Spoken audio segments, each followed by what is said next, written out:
Bonjour et bienvenue sur la chaîne Les Clés du piano.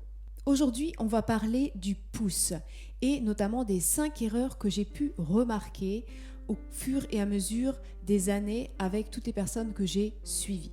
Mais avant toute chose, n'oubliez pas de vous abonner à la chaîne afin de ne rater aucune vidéo sur des astuces d'apprentissage que je peux vous donner, de techniques ainsi que des idées pour mieux apprendre des morceaux du répertoire pianistique. Le pouce maintenant. Le pouce pour le pianiste est un doigt bien particulier et il faut dès le départ le considérer de la bonne manière, avoir une bonne image dans sa tête de ce qu'est un pouce. Je vais donc maintenant vous parler de la première erreur et c'est une erreur de conception. Une erreur de conception anatomique.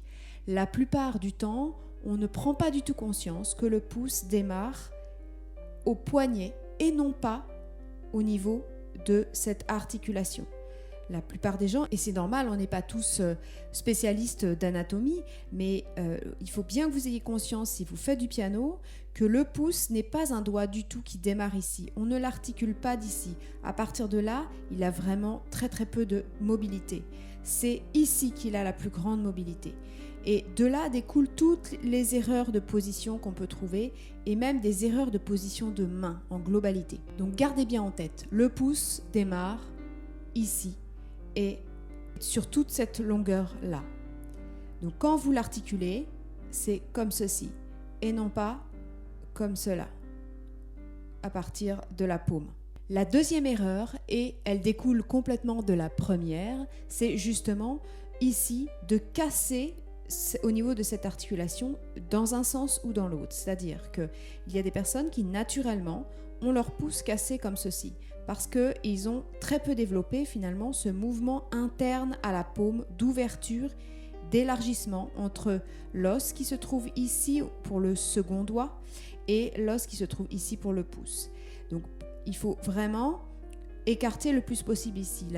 Et l'autre cassure qu'on peut trouver, mais ça fait partie toujours de cette deuxième erreur, c'est dans l'autre sens. C'est-à-dire soit on casse de cette manière-là, soit on va casser de cette autre manière. Mais dans tous les sens, on va de toute façon casser la courbure qui devrait être complètement équilibrée du poignet jusqu'au bout.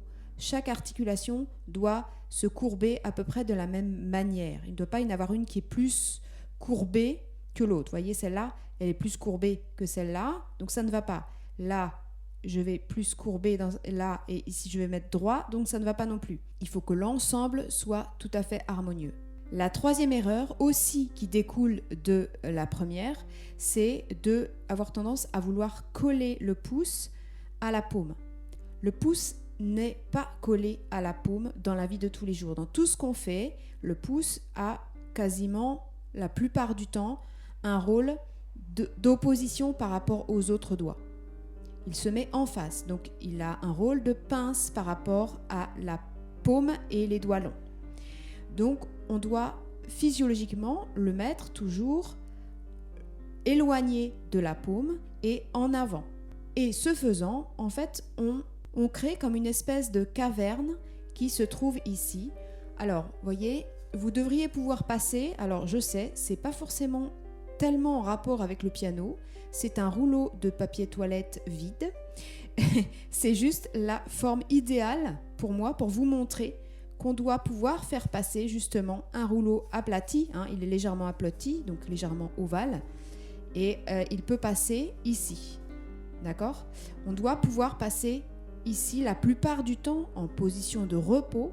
Évidemment, la main ne reste pas en permanence comme cela, mais en tout cas, elle doit régulièrement pouvoir revenir dans cette position de repos et dans cette position qui lui est naturelle, qui lui est physiologique. La quatrième erreur, c'est de vouloir le coucher sur le clavier. Alors ça peut arriver d'avoir besoin de le coucher, ou même si on le joue sur les touches noires, n'oubliez pas qu'on peut le jouer sur les touches noires, effectivement il peut être à certains moments à plat, mais la plupart du temps il va être quand même plutôt positionné sur l'angle extérieur droit, on va dire, de votre ongle, et il est posé sur l'ongle et en même temps que sur la chair. Il y a à moitié d'ongle et moitié chair, on va dire. Voilà, donc il doit être plutôt en biais comme ceci et le contact est uniquement sur ce bout-là. Ça peut arriver d'avoir besoin de le mettre un petit peu plus sur l'ensemble de la première phalange ici, mais ça ne doit pas être la norme du tout. La 5e erreur, c'est d'avoir tendance à sortir le pouce du clavier. Donc soit en jouant ces doigts-là, le pouce sort, soit quand on joue par exemple un intervalle qui est assez grand, on va avoir tendance à jouer uniquement avec le petit rebord externe de la touche en avant. Et donc en fait le pouce n'est pas vraiment en contact, il attrape, il chope juste la touche comme ça. On doit vraiment être toujours sur la touche quand on joue, hein, voire un petit peu avancé comme ceci, mais surtout quand les autres doigts jouent, il doit être indépendant et être dans sa position de repos, toujours pareil vers l'avant par rapport au plan de la main. D'accord ?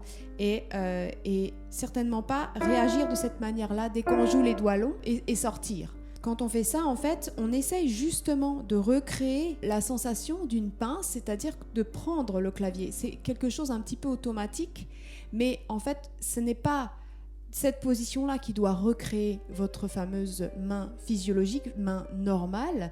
C'est plutôt ici, de manière interne, une espèce de voûte, mais ce n'est pas le clavier que vous prenez, c'est un espace au-dessus du clavier.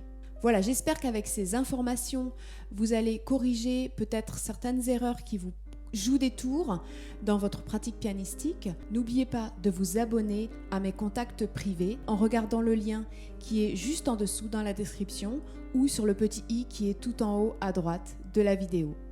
À très très vite.